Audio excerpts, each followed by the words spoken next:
ที่วันนี้บ่ทางเขาเพื่อนยูทูบเบอร์ล้านซับนี่บ่ทางเขาเพื่อนหน้าห้อง100-200 ล้านวิวเห็นได้เลยนะทุกคนเนาะผู้เพียงอย่างนี้เฮียเฮ้ยเพียงหัวเข่าก็ไปเที่ยวทางอีด้นแห้งอย่างนี้นี่ค่าสร้างนะเกือบ600,000นะไม่ได้ขี่เลยช่วยเพื่อนคอยเฮ็ดเบิดล้านบาทค่าสร้างนี่ต้อง500,000ค่าอุปกรณ์ก็ต้อง500,000มันทุบครึ่งกันเลยอยู่ลาวเพราะบ่ฮู้ว่าอยู่ไทยเขาเฮ็ดไปไหนหรือบ่อีหลีทุกคน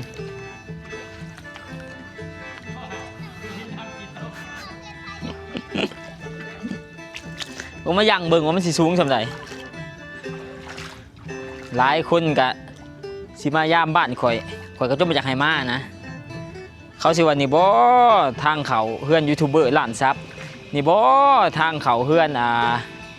น้าห้อง100-200 ล้านวิวเห็นได้เลยนะทุกคนเนาะผู้เพียงอย่างนี้เฮียเฮ้ยเพียงหัวเข่าก็ไปเที่ยวทางอีด้นแห้งอย่างนี้นี่ล่าสุดก็ได้ลมกันกับหลายบ้านนะทุกคนเนาะหลายเพื่อนเลยได้ลมกันอยู่นี่หลายเพื่อนเติบเลยคือได้เอกสารกันแล้วเรียบร้อยนะทุกคนเนาะสิพากันเห็ดทางเขาเพื่อนสิบ่ถึงขั้นว่าปูคอนกรีตนะทุกคนสิปูทางยางแต่นี่หาสุดผู้แล้วก็สิออกเงินกันหลายบ้านเนาะมีเพื่อนอ้ายนี่แล้วก็เพื่อนอ้ายนี่แล้วก็เพื่อนนั่นสี่หลังเพื่อนแหละที่ร่วมกันแต่เพื่อนอื่นเขาบู๊เขาเสร็จน้ำบ่อเพราะว่าเบิดในบ้านนี่ทางเที่ยวนะมันมีแต่2ทางก็คือทางเพื่อนข่อยเที่ยวมานี่แล้วก็เวลาเขาสิไปเพื่อนตัวไหนก็ต้องตัดไปนั่นต้องผ่านหน้าเพื่อนข่อยเบิดทุกอย่างเพราะว่าที่ผ่านมาข่อยก็ถมนี่เพราะอยากว่าร้ายเลยทุกคนเลยถมนี่ก็10 ล้านเลยถมนี่นะเพราะว่าอยู่ทางในมันเป็นบริษัทที่เขาเห็ดดินบล็อกนะรถมาในรถ18รถ6 ล้อรถ8 ล้อรถ10 ล้อเที่ยวตลอดมันก็มุนเบิดแบบนี้กับอีกอย่างบ้านนี่มันเป็นบ้านจักสันนะกะอยู่แถวในนะเขายังเห็ดเฮือนอยู่บางเฮือนก็เห็ดเฮือนต้องขนปูนขนดินอีสังเข้าไปรถ18 ล้อเที่ยวนี่ตลอดมันก็เลยเห็ดหายทางมุนคันมาถมย่ำฝนนี่ก็บ่ได้คือเก่าทุกคนหับประกันเอาบ่ได้คือเก่าเพราะว่าถมย่ำฝนนี่ฝนมันตกมันก็ลวดไปคือเก่าคือทุกคนเห็นแหละเบิ่งติสภาพทางนะเพราะว่าข่อยก็ระดมทุนกับหลายคนเนาะคันเขาไปอยากออกอะจำเป็นนี่แหละสิเฮ็ดแต่ทางบ้านตัวเองเพราะว่าทางขางเบื้องนะมันเป็นดินเขาเลยทุกคนทางขางเบื้องที่ข่อยเที่ยวตลอดนั้นเป็นดินเขาเลยก็บ่สามารถ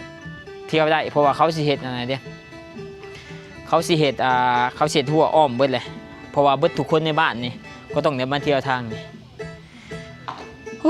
คนลาวทุกคนขันส่วนออกเงินกันนี่ก็ไม่พยายามออกดอกเฮ็ดจะได้บัดนี้ไม่แต่เพื่อนนี่กับเพื่อนนี่ได้สิออกเพราะว่าวิทย์ยามฝนนี่ก็สิพากันเฮ็ดเนาะสิพากันถมยามนี่ก็น่าจะบ่ได้ดอกถมแล้วก็เฮ็ดห้องอยู่ลาวนี่ก็หาสร้างนี่ก็ยากจิ้มหายเมื่อวานนี่โทรไปหาสร้างกับบ่ว่างหาสร้างเฮ็ดเทือนนี่ยคือตะกี้นี่ยังว่าเอาสร้างเวียดมาเฮ็ดแต่ว่าเดี๋ยวนี้เวียดมันกลับบ้านไปเบิดเลยเนื่องจากว่าเดทราคาเงินอยู่ลาวนี่มันซ้ำกันกับเวียด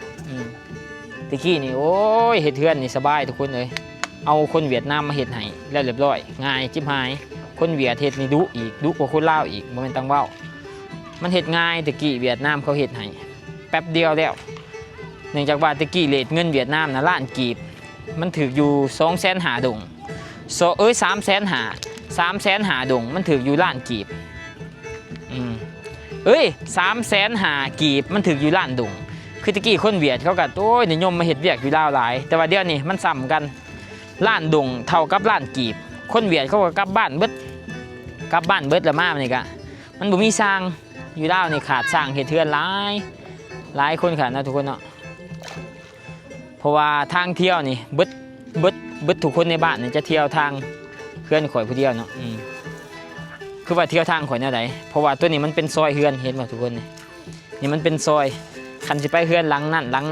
เห็นบ่เฮือนนะก็ต้องผ่านหน้าเฮือนข่อยแล้วก็ซอดมานี่คือเก่าผ่านมานี่คือเก่า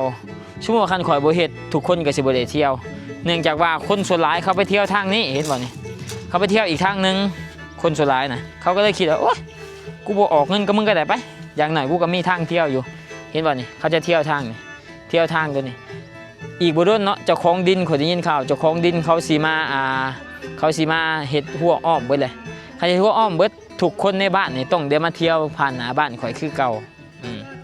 เพราะฉะนั้นไผที่มาเที่ยวนำกันนี่ก็ต้องออกเงินกันนะทุกคนเนาะก็บ่ถึงขันว่าออกหลายดอกออกคนละซัมมีก็บ่ได้ถึงขันว่าอันนั้นดอกข่อยก็จะคิดทางเขาเพื่อนข่อยให้มันสะดวกสบายเนาะบ่ถึงขันว่าหลายๆช่วงถ้าข่อยมี20 ล้านข่อยก็ออก20 ล้านบ่แม่นว่าเพื่อนข่อยออก20 ล้านเพื่อนนี่ต้องออก20 ล้านเพื่อนนี่ต้องออก20 ล้านเพื่อนนี่ต้องออก20 ล้านบ่แม่นแบบนั้นเนาะช่วงถ้าข่อยมีทุนอยู่20 ล้านให้ปุ๊บเพื่อนนี่มี5 ล้านโอเคออก5 ล้านเพื่อนนี่มีล้านหนึ่งออกล้านหนึ่งเพื่อนนี่มี2 ล้านออก2 ล้านเพื่อนนี่มี3 ล้านออก3 ล้านจะเป็นแบบนั้นเนาะแล้วแต่กำลังแฮงของไผมันเขาก็บอกบังคับกันคันสิมาให้ออกเบิดเข้ากับเฮ็ดนำกับเฮามันบ่ได้เด้อเพราะว่าทางเขาเพื่อนข่อยคือทุกคนเห็นนั่นแหละยูทูบเบอร์สิมาดินนำจากฝั่งไทยข่อยก็จนว่าบ่ฟ้าวมากเลยเด้อเด้อทางเขาเพื่อนมันยากทางเขาเพื่อนมันยากเกินไปก็เลยจะปฏิเสธเขาอ้ายทางเขาเพื่อนซับคันสิขายนี้ก็บ่จักสิขายไปซะแหละเพื่อนอยู่ทั้งหลังนี่เขาก็มาเฮ็ดใกล้สิแล้วเนาะทุกคนเนาะนี่ก็สิได้ลมเพื่อนทั้งหลังอีกถ้ามีดนี่ข่อยอยากได้ขนาดได้ดินทั้งหลังนี่เขาบ่ยอมขายให้อยากได้นี่จะว่าเขาสิเฮ็ดต่อออกจากเพื่อนเขาไปเสร็จต่อจากเพื่อนเขาไปเนาะต่อจากเพื่อนไปแล้วก็สิขุดน้องเฮ็ดบ่อเลี้ยงปลาอีสังเขาบ่ขายลมจังได๋ก็บ่ขายลมจังได๋ก็บ่ขายนี่จะว่าเขาสิเอาไว้อยู่เองสุดท้ายเขาก็มาเฮ็ดเทือนซ้ำดินทั้งข้างนี่ก็อยากซื้อไว้อยู่เขาสิขาย500,000 บาท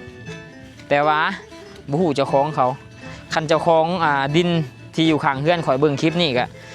คอมเมนต์มาเลยทุกคนเด้อคอมเมนต์มาแล้วก็สามารถติดต่อมาได้เนาะติดต่อมาได้เด้อติดต่อมาได้คั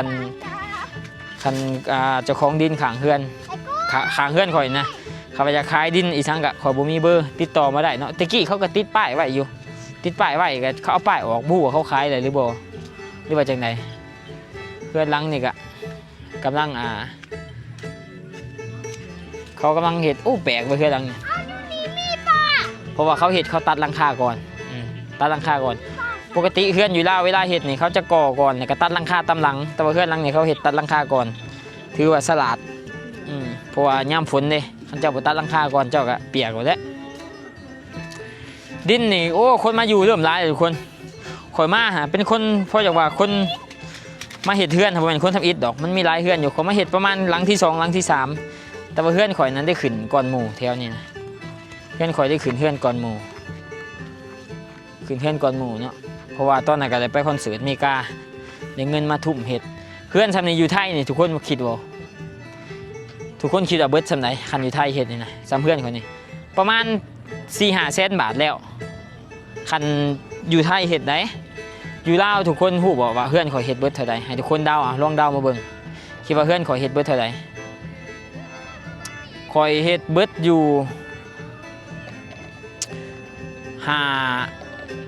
50,000 เหรียญ60,000 เหรียญเกือบ2 ล้านเพื่อนเห็ดได้เฮือนหลังสำนี้บ่ได้แม่นขี้โม้เลยเพราะว่าตอนข่อยไปทัวร์คอนเสิร์ตอเมริกาข่อยก็ได้เงินมา60,000 เหรียญ60,000 เหรียญก็บ่ได้เฮ็ดเบิดดอกสิเบิดอยู่ประมาณ50,000เบิดอยู่50,000 เหรียญ50,000 เหรียญมันก็ตกอยู่ล้านกว่าบาทได้เฮือนซั่นนี่เบิ่งติทุกคนอันนี้คือเว้าแท้เด้อบ่ได้ตัวเด้อเพราะว่าค่าสร้างมันแพงค่าเฮ็ดเฮือนหั่นน่ะค่ากรรมกรหั่นน่ะค่ากรรมกรมันก็300 กว่าล้าน600,000แหละค่ากรรมกร600,000เลย300 กว่าล้านนะ360 ล้านเกือบ600,000ค่าสร้างนะเกือบ600,000นะบ่ได้ขี่ๆเลยชื่อว่าเฮือนข่อยเฮ็ดเบิดล้านบาทค่าสร้างนี่ต้อง500,000ค่าอุปกรณ์ก็ต้อง500,000มันทุบครึ่งกันเลยอยู่ลาวเพราะบ่ฮู้ว่าอยู่ไทยเขาเฮ็ดไปไหนหรือบ่อีหลีทุกคนคือข่อยเฮ็ดกำแพงนี่เนาะกำแพงเฮือนเขาเฮ็ดเป็นย้อนไปก่อนมันสิเบิดหลายบ่ได้แบบจ่ายเงินให้เขาบาทเดียวดอกเพราะว่าตอนตะกี้ข่อยหาเงินบ่ทันได้เด้ข่อยจะเริ่มเฮ็ดกำแพงก่อนตัดหลังคาก่อนเฮ็ดนี่ก่อนเฮ็ดนาก่อนเฮ็ดไปเทื่ออย่าง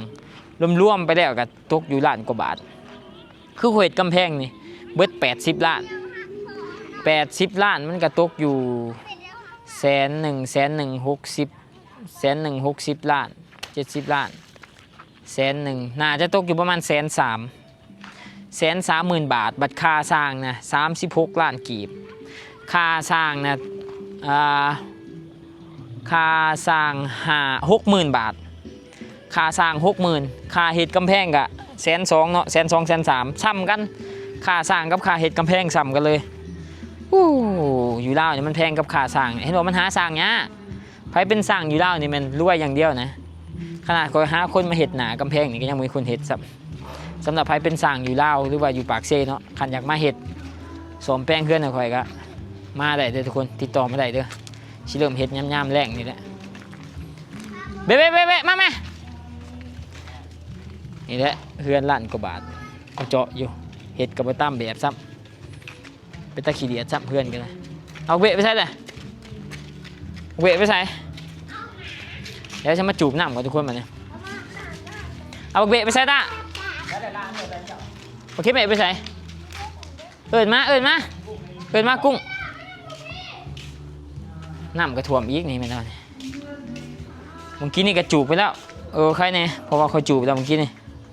แต่ว่าจูบอีกก็ได้เนาะเพื่อนขวามันจะเป็นระบบ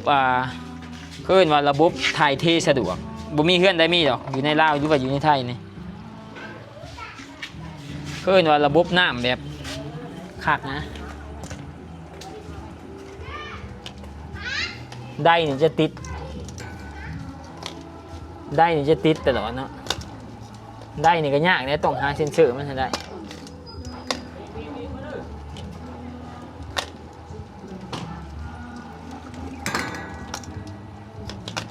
โอ้บ่ได้ไปมันต้องเห็นดีๆมันจึงได้ยากเด้ลำบากลำบนเฮือนหนักห้อง100 ล้านวิวเฮือนยูทูบเบอร์บ่มีแต่สแต็กไปเสาหอผักอยู่ยังดีกว่าเบะเอาไหมเบะ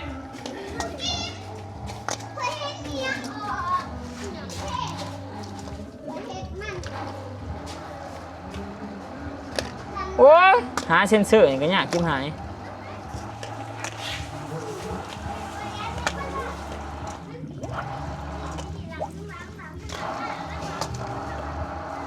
บ่ได้เด้โอ้หามุมเซ็นเซอร์เพื่อสิได้อย่าบอกแม่ว่าดินหามุมเซ็นเซอร์เพื่อสิได้โอ้ยนี่เอาบ๊ายบายเด้อทุกคนเด้อเดี๋ยวย่ำแรงทุกคนก็สิเห็นแบบใหม่เนี่ยทางเพื่อนข่อยลมกันแล้วเดี๋ยวสิได้ออกเงินกันแหละบ๊ายบายเจอกันคลิปหน้าเด้อพี่น้อง